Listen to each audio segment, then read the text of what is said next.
तो माँ बाप को भी कम से कम उसमें थोड़ी रिलीफ मिलेगी। ज्यादा पैसा दो और मजबूत रोड बनाओ, नोट दो वोट लो, दूसरा कुछ नहीं। टोल के पहले भी गड्ढे बहुत है और यहाँ पे इन लोग ने क्या इलेक्शन आएगा तो काम करेंगे, उसके बाद इलेक्शन जीत के आ गए तो चुप बैठ जाएंगे। खाना पीना आज इतना महंगा हो गया, रहन सहन इतना महंगा हो गया है। दोस्तों, महाराष्ट्र में चुनाव सर पर हैं और ऐसे में जितनी भी राजनीतिक पार्टियां हैं अब वो अपने अपने तरीके से कोशिश कर रही हैं महाराष्ट्र की जनता को, चाहे वो मुंबई में बैठा हो चाहे महाराष्ट्र के किसी भी गांव में बैठा हो, उसको रिझाने की कोशिश की जा रही है। चाहे वो सत्ताधारी पार्टी हो या फिर अपोजिशन में बैठी पार्टी हो। जो सत्ताधारी पार्टी है वो कहती है कि हम बहुत काम कर रहे हैं, कई स्कीमें ला रहे हैं, जनता की भलाई कर रहे हैं, और जो अपोजिशन पार्टी है उनकी तरफ से कहा जाता है कि कोई सरकार में काम नहीं हुआ, सरकार बदली जाएगी, बहुत सारे काम जो होल्ड पर है वो काम किए जाएंगे। महाराष्ट्र की जनता के भी दिमाग में कई सारे ऐसे मुद्दे हैं, कई सारी ऐसी बातें हैं जो वो कहना चाहती है, और आज हम महाराष्ट्र के, खासतौर से मुंबई की जनता से हम बातचीत करेंगे और जानेंगे कि ऐसी कौन सी समस्या है या ऐसे कौन से मुद्दे हैं जिनको लेकर के वो इस बार ध्यान में रखेंगे जब वो वोट देने जाएंगे। तो आइए शुरुआत करते हैं, चलते हैं। नमस्कार सर। नमस्कार सर, 4 PM से हम लोग हैं। नमस्कार। नमस्कार, कैसे हैं आप? बस ठीक ठीक है। आज हम जनता से उनकी राय लेने पहुंचे हैं क्योंकि चुनाव सर पर है और तमाम जो पार्टियां हैं वो अपने तरीके से लोगों से मिल रही हैं, हम ये करेंगे वो करेंगे। अच्छा सर, ये बताइए कि बहुत सालों से आप यहाँ पर होंगे, कितने सालों से रह रहे हैं मुंबई? करीब करीब 25 साल के ऊपर हो गया जी। ये बताइए सर कि क्या ऐसे मुद्दे हैं यहाँ के जो लगता है कि समाप्त नहीं होते, और आप जब वोट देने जाएंगे तो आपके दिमाग में होगा कि मैं ये मुद्दे को सोच करके जाने वाला हूँ? नहीं, देखिए मुद्दे तो सबसे बड़े, देखिए सस्ती शिक्षा होनी चाहिए, सस्ता हॉस्पिटलाइजेशन होना चाहिए, और पब्लिक का रहन सहन आज की तारीख में तो इतना महंगा हो गया है कि एजुकेशन को लेके देखो कि हॉस्पिटलाइजेशन को लेके देखो कि एक बच्चा भी सर्वाइव मतलब पालना बड़ा मुश्किल है लोगों के लिए जी। और बाकी तो आप रोडों की हालत तो देख ही रहे हैं, बारिश में हर साल टूट जाते हैं, हर साल नहीं बनते हैं। अब मीरा भाईंदर में देख लीजिए, ग्रिल लगवाए जा रहे हैं, ये क्या बोलते हैं इसको, पहले लोखंड के थे, अब उसको अपग्रेड करके लगवा दिया इन्होंने स्टील के। अब दूसरे तीसरे साल में वो फिर टूट जाने हैं। अब इतना पैसा वहाँ वेस्ट कर रहे हैं, यही पैसा बचा के अच्छा स्कूल्स कॉलेजेस और बच्चों के लिए कम से कम पढ़ाई सस्ती रहे तो माँ बाप को भी कम से कम उसमें थोड़ी रिलीफ मिलेगी। कितने बच्चे हैं आपके? मेरे 3 बच्चे हैं, लेकिन तीनों बच्चों की फीस भरते कि पूछिए मत, मतलब दम निकल जाता है। देखिए, सबसे जरूरी दिक्कत ये भी है दोस्तों कि मुंबई में लोग जब आते हैं तो उनको लगता है कि बहुत अच्छा कमा रहे होंगे, लेकिन मुंबई की ये भी बात है कि यहाँ जितना आप कमाते हैं उससे 4 गुना आप खर्च भी कर देते हैं।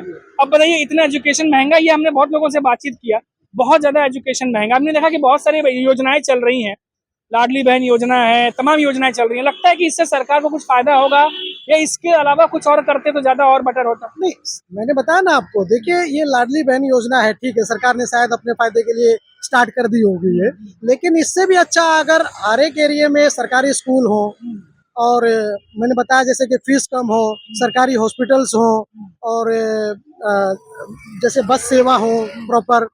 मीरा भाईंदर में है बस सेवा, अभी जस्ट स्टार्ट हुई है, कुछ बैटरी की बसें भी चालू हुई है, लेकिन हर रूट पे नहीं है जी। तो वो भी एक जरूरी है कि भाई हर रूट पे वो बसें होनी चाहिए, और लोग उससे अवेयर भी होने चाहिए। लोगों को खुद ही नहीं पता है कि मेरे रूट पे बस चल रही है, तो लोग बेचारे मजबूरन फिर रिक्शा से जाते हैं या अपने किसी साधन से जाते हैं। तो सबसे बड़ी बात यह है ना कि भाई हमको आम आदमी को क्या चाहिए, सस्ती शिक्षा, सस्ती हॉस्पिटलाइजेशन मैंने बताया, खाना पीना आज इतना महंगा हो गया, रहन सहन इतना महंगा हो गया है। आज रिक्शा भी अगर आप लेंगे यहाँ से, पहले 5 से 10 रुपए में आप स्टेशन पहुंच जाते थे, आज वही हमारे यहाँ से रिक्शा पकड़ के जाते हो 35 रुपये 40 रुपया लग जाता है, तो कितना 8 गुना कम से कम महंगा हो गया है। तो इसके ऊपर थोड़ा कंट्रोल करना चाहिए। भले ही थोड़ा, ठीक है, जानते हैं कि भाई पेट्रोल हर चीज तो महंगी हो ही गई है, लेकिन फिर भी अगर सरकार का कंट्रोल इस पे हो तो बेहतर है। जी बिल्कुल। अभी बहुत सारे लोग हैं, हम उनसे भी एक बार बातचीत करेंगे आज जनता की, जैसा कि उन्होंने बताया। सर, आपका नाम बता दीजिए। राजेश दीवान मेरा नाम। राजेश जी जो है कई सारी ऐसी बातें बता रही हैं, और सिर्फ ये इनकी समस्या नहीं है, कई सारे ऐसे मुंबई में रहने वाले लोग हैं जो हॉस्पिटल के बहुत महंगे खर्चे, बहुत ज्यादा एजुकेशन के खर्चों से परेशान है। कुछ और भी लोगों से हम चलते हैं, बात करते हैं और जानते हैं कि भाई इस बार के चुनाव में उनके क्या मुद्दे होने वाले हैं। आइए, तो देखिए आज हम लोगों से बातचीत कर रहे हैं और कहते हैं कि मुंबई में अगर लाइफ लाइन के बाद अगर कोई बहुत ज़्यादा ज़रूरी है लोगों को जल्दी पहुंचने के लिए तो वो है हमारे ऑटो रिक्शा वाले। भैया ये बताइए, अभी आप लोग लगातार चलाते हैं गाड़ियां, हमने देखा कि बहुत सारी समस्याएं हैं, तो कुछ समस्या अपनी भी बताइए ताकि लोग आज सुने समझें। इलेक्शन आने वाला है, कम से कम हमारे नेताजी लोग भी सुने। भाई इलेक्शन आएगा तो कुछ मतलब नहीं है ना। इलेक्शन में रोड बनाओगे बाद में वापस खड्डा हो जाएगा, उससे मतलब नहीं है ना। इधर देखे ना रोड में इतना गड्ढा है ना, यहाँ से तो अपना सिग्नल तलक पूरा गड्ढे गड्ढे। और इतना 2 बार मैंने क्या सुबह से गाड़ी चला, 2 बार मेरा टायर पंक्चर हो गया है। अच्छा। और बड़े बड़े गड्ढे, और ट्रैफिक देगा ना 1 से 2 घंटा निकलने में निकलता है। यहाँ से स्टेशन जाने के लिए 1 से 2 घंटा लगता है। क्यों? क्योंकि ट्रैफिक की वजह से पूरा जाम हो जाता है। एक तो सिंगल रास्ता है और गड्ढे भी बहुत है, गड्ढे की वजह से पूरा जाम रहता है। एक बार हम दिखाते हैं दर्शकों, एक बार आप आइए, कैमरामैन मेरे इधर आइए, जरा ये रोड दिखाइए। ये बारिश आते ही, अब तो बारिश चली गई, उसके बावजूद भी आप देखेंगे तो सड़कें देखिए आप, ये पूरा एकदम लाइन से पूरे गड्ढे गड्ढे। और जितने भी लोग इधर आते हैं ना, उनको तकलीफ इतनी होती है कि अभी जैसे ये बता रहे थे। अच्छा ये बताइए, आपने बताया ट्रैफिक की समस्या है, गड्ढों की समस्या है। गड्ढे नहीं रहेंगे तो ट्रैफिक ही नहीं होगा। गड्ढे है इसलिए पूरा ट्रैफिक जाम होता है जी। इसके वजह से। यहाँ पे देखे ना, यहाँ से वहां तक पूरा थोड़ा बीच में रास्ता अच्छा है, बाकी सब खड्डा। अभी 8 दिन पहले बना के गए वापस खड्डा चालू हो गया। तो ये लेकिन सरकार तो कहती है कि अब नई नई टेक्नोलॉजी का इस्तेमाल कर रहे हैं सड़क बनाने के लिए। सरकार क्या करती है, इलेक्शन आए तो काम करती है, उसके बाद ठप हो जाती है। नोट दो वोट लो, दूसरा कुछ नहीं। लेकिन ये यहाँ पे तो बहुत कुछ किया जा रहा है। वो कहते हैं कि हम सड़कों के लिए नए नए तकनीक ला रहे हैं। अभी दिखाया जा रहा है कि महाराष्ट्र के अलग अलग हिस्सों में जो है गांव-गांव पे सड़क बन गई है। लेकिन ये भी एक तरीके से कहे कि मुंबई जो आर्थिक राजधानी कही जाती है, वहाँ ये हाल है कि जहाँ बड़ी बड़ी गाड़ियां चलती हैं, वीवीआईपीज रहते हैं, वहाँ की सड़कों का यह हाल है। ये बताइए, यहाँ से तो टोल कुछ ही दूरी पर है, हमने देखा कि टोल को लेकर के भी बहुत सारे लोग हैं वो शिकायत करते रहते हैं। टोल की वजह से बड़ी लंबी लंबी लाइनें लगती हैं। हाँ, टोल की वजह से बहुत लंबी लाइन लगती है। उधर भी देखे ना तो बहुत गड्ढे, टोल के पहले भी गड्ढे बहुत है। और यहाँ पे इन लोग ने क्या, इलेक्शन आएगा तो काम करेंगे, उसके बाद इलेक्शन जीत के आ गए तो चुप बैठ जाएगा, दूसरा कुछ नहीं इनका। अच्छा, तो ये जैसे आपसे हमने बात की, जो बाकी आपके ऑटो रिक्शा वाले भाई बंधु हैं उनसे बातचीत होती होगी, आप लोग जब स्टैंड पे खड़े रहते हैं, क्या कहते हैं वो बातचीत होती है? कुछ नहीं, ये गड्ढा कब बनेगा, पहले बना के गए वापस वैसे हो गया, तो गड्ढा कब बनेगा बस।